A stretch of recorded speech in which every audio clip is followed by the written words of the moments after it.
And it starts from caring enough to know somebody's name. And I think we got a lot of people trying to do justice that don't know the names of the people they're trying to either advocate for or advocate against.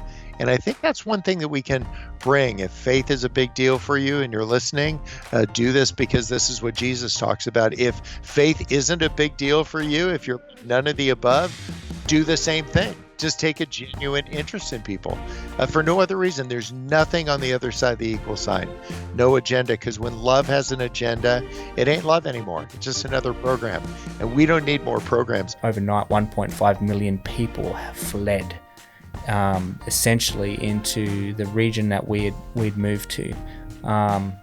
So what was going to work to be working in some community development work with those that were affected by the several wars, the civil war within Iraq, as well as the wars between Iran and Iraq and other conflicts that had happened, turned into overnight, how are we going to help and serve refugees that are coming onto our doorstep and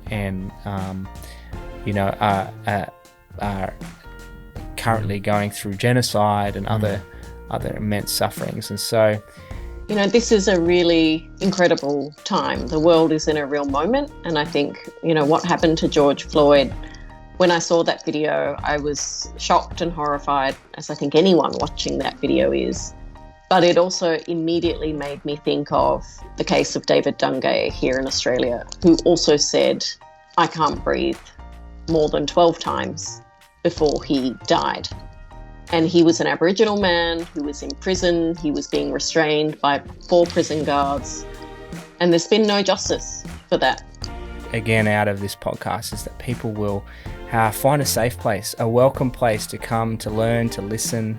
We're on this journey. None of us have it all together. None of us have all the answers. None of my guests will have all the answers.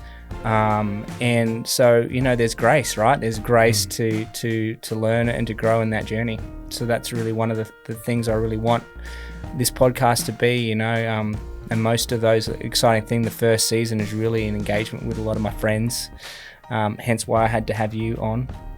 Oh, I get it now. As the first episode, no. I get it now. So just dear friends, people I really respect, people I awesome. love, people I know, they're not just hot air, they really have really made a difference and continue to do that.